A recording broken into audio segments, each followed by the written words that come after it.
Kak, Mama mau kamu jadi polisi. Atau, Kak, Mama mau kamu jadi psikolog handal ya, Kak. Atau masih banyak yang lain lagi. Nah, ketika kita dihadapkan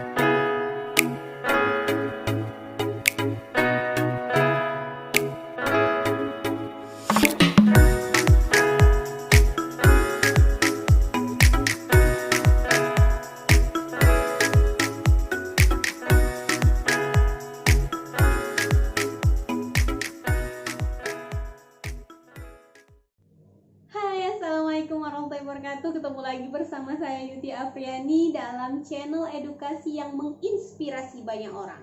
Cie. Oke, tema kita kali ini tentang minat dan bakat. Ini merupakan salah satu request dari subscriber kita yang saya rasa ini banyak dirasakan oleh kebanyakan orang. Ya, oke. Sebelumnya saya mau mengucapkan ribuan terima kasih atas support teman-teman pada channel saya ini, karena banyak masukan atau saran untuk tema apa yang ingin saya bawakan. Next, insya Allah saya akan membawakannya di video-video selanjutnya.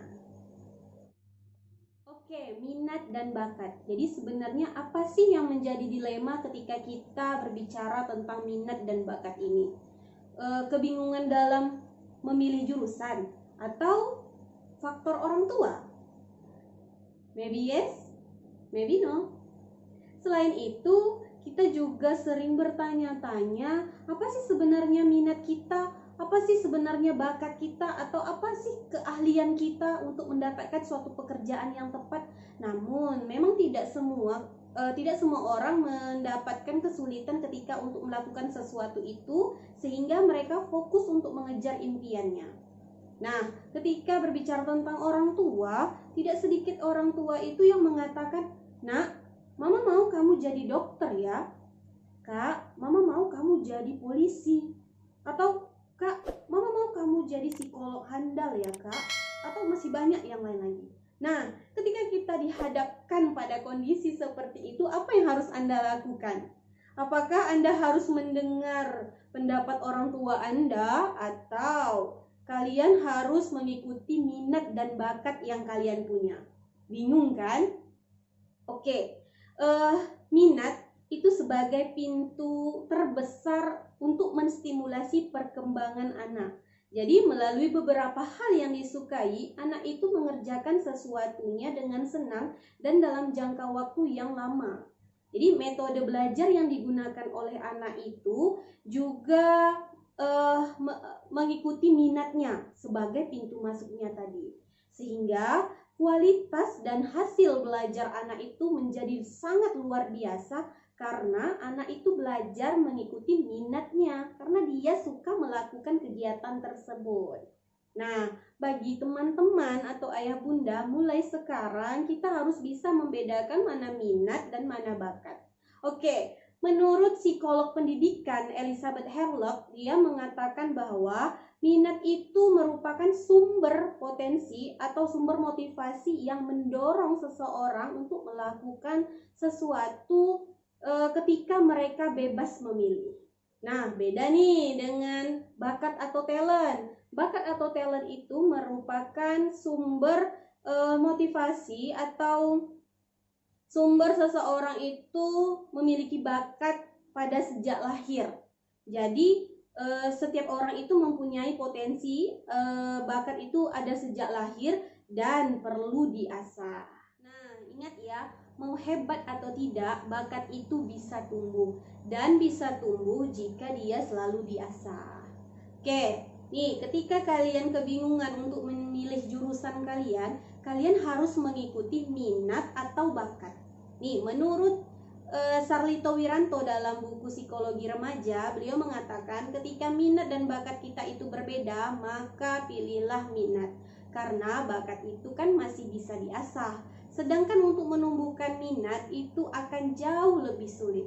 Misalnya nih, ketika kalian memiliki bakat di bidang tertentu, misalnya fisika, tapi karena kalian tidak tertarik atau tidak minat untuk mengasahnya, maka bakat kalian itu menjadi sia-sia. Sayang kan?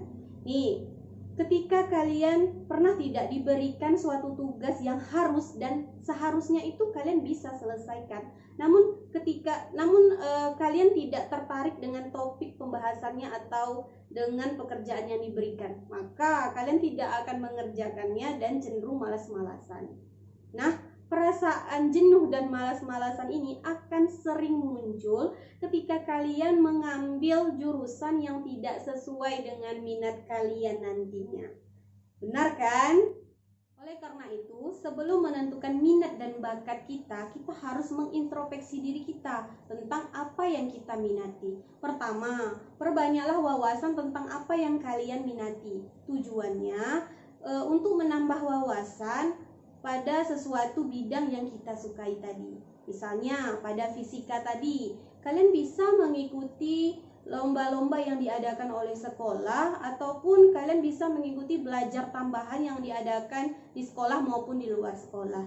Intinya untuk menambah wawasan kalian pada bidang yang kalian minati tadi itu, sehingga kalian bisa tahu nih sejauh mana minat yang kalian suka. Apakah kalian benar-benar minat pada bidang itu atau hanya biasa-biasa saja.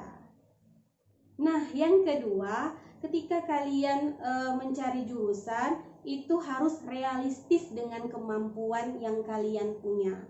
Nih ada tips ya. Ketika perjalanan kalian mencari jurusan yang cocok, itu kalian harus mencari referensi atau informasi tentang minat atau bakat, tentang karir yang kalian impikan nantinya. Oke? Jadi ketika misalnya kalian mau memilih jurusan atau jurusan pas kalian kuliah nanti, kalian masukkan 3 pilihan. Loh, kenapa harus 3? Kenapa tidak 2? Kenapa tidak 1? Karena ketika 1 kalian tidak lolos, kalian masih ada 2 pilihan lagi yang membuat kalian tidak kebingungan lagi untuk mencari bidang yang tepat untuk karir kalian.